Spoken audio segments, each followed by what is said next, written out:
کہ حضرت موسیٰ علیہ السلام نے دیوار پر ایک چھپکلی کو دیکھا. چھپکلی کی فطرت ہے کہ دیوار پہ جہاں چپک گئی تو گھنٹوں چپکے رہی, اور چھپکلی زیادہ تر وہاں رہتی ہے جہاں آدمی رہتا ہے.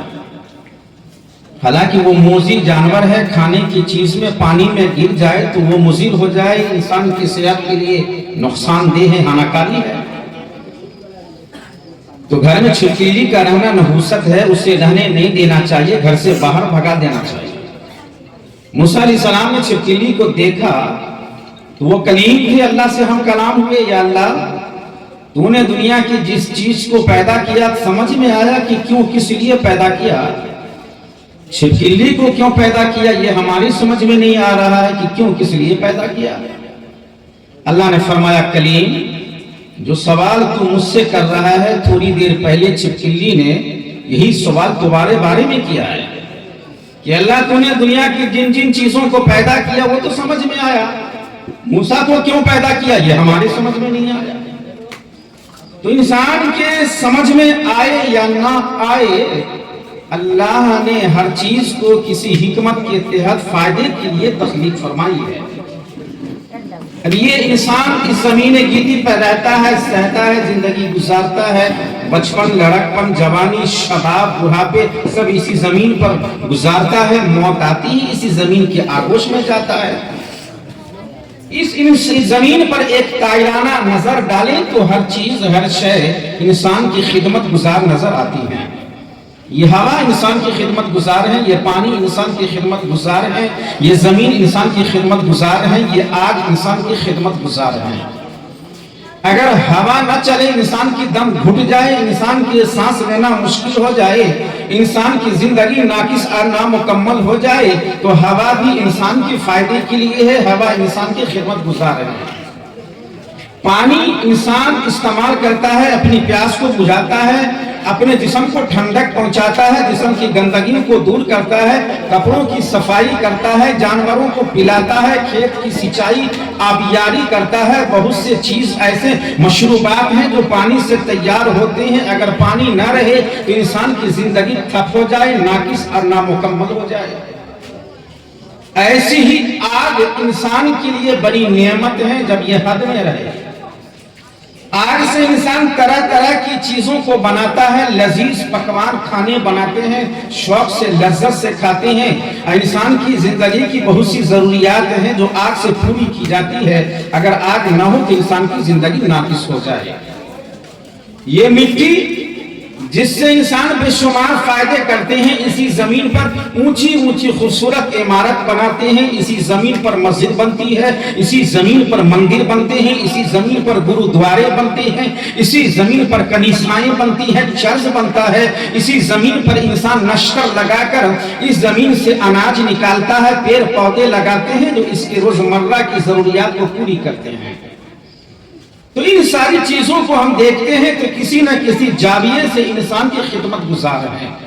ہوا انسان کے فائدے کے لیے, پانی انسان کے فائدے کے لیے, آگ انسان کے فائدے کے لیے, زمین انسان کے فائدے کے لیے, مٹی انسان کے فائدے کے لیے, یہ سب انسان کی خدمت گزار ہیں, انسان کے لیے بنایا گیا ہے. تو خود بخود آٹومیٹک انسان کے سطحی ذہن پر سوال نکلے گا کہ یا اللہ سب چیز تو نے انسان کے لیے بنایا, یہ زمین کی پستی انسان کے لیے, آسمان کی بلندی انسان کے لیے, سمندر کی سیلانی انسان کے لیے, موجوں کی طغیانی انسان کے لیے, چاند کی پیاری چاندنی انسان کے لیے, بھاؤں کا گھنگھناہٹ انسان کے لیے, کلیوں کا تبسم انسان کے لیے, چڑیوں کی چہچہاہٹ انسان کے لیے, ابشار کی کھرکھراہٹ انسان کے لیے, شمال و جنوب انسان کے لیے, مشرق و مغرب انسان کے لیے, یہ کائنات بنی ہے انسان کے لیے. تو اے اللہ تو نے اس انسان کو کس لیے پیدا کیا, کس چیز کے لیے پیدا کیا, کس کام کے لیے پیدا کیا. حالانکہ انسان کو اللہ نے بلند رتبہ دیا ہے, اسی انسان میں نبیوں کو بھیجا ہے,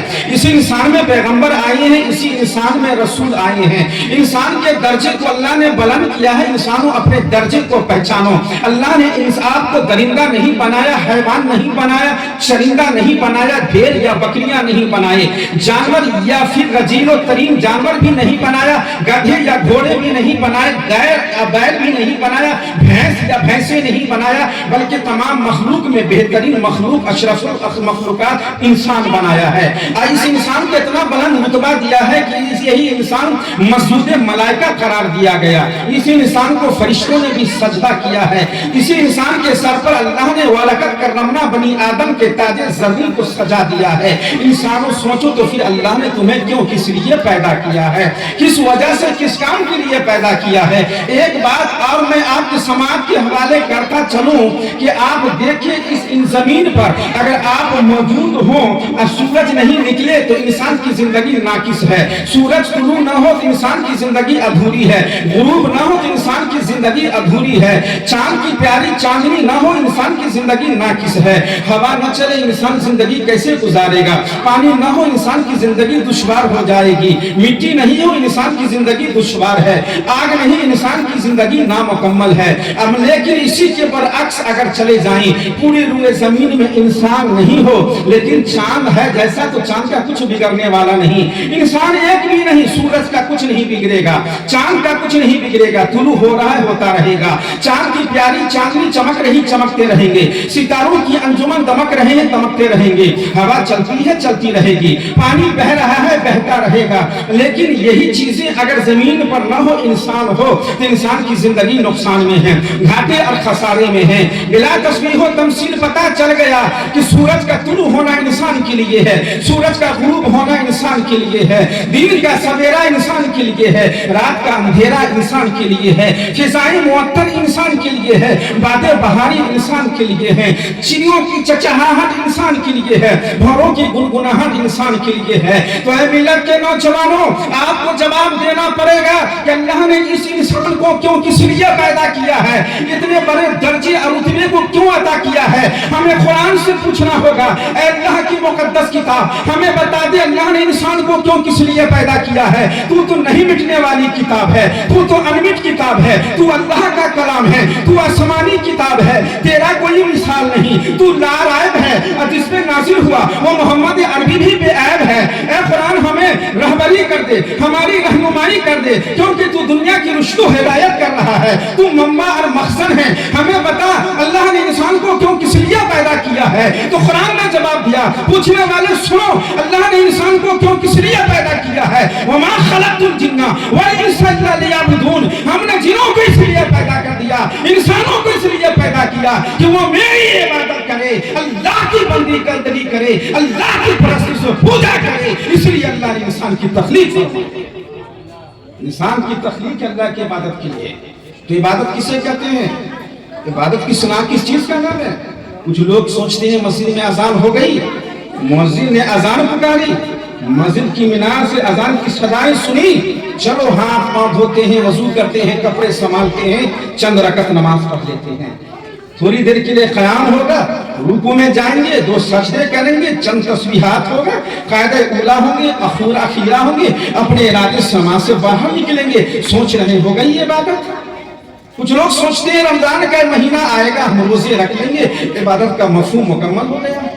कुछ सोचते हैं कि रुपये पैसे ही साल में ज़कात की अदायगी कर दो, इबादत का मफहूम मुकम्मल है। तो कुछ सोचते हैं कि पूरी जिंदगी में हज फर्ज हो गया है, अदा कर लो, हमने इबादत का मफहूम मुकम्मल कर लिया। लेकिन नहीं, चंद रकअत नमाज पढ़ने से इबादत का मफहूम मुकम्मल नहीं, फराइज की अदायगी से इबादत का मफहूम मुकम्मल नहीं, तहज्जुद पढ़ लेने से इबादत का मफहूम मुकम्मल नहीं, फजर पढ़ने से इबादत का मफहूम मुकम्मल नहीं, ज़ोहर व असर व मगरिब व इशा पढ़ लिए, सोचते हैं इबादत का मफहूम मुकम्मल हो गया, मगर मुकम्मल नहीं। तो आखिर इबादत का मफहूम मुकम्मल कैसे होगा।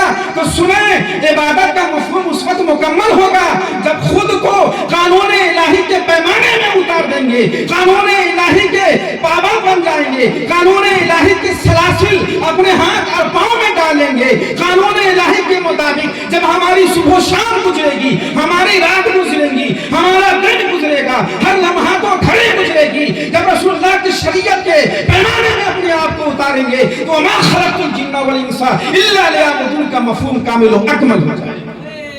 इसे इबादत कहते हैं।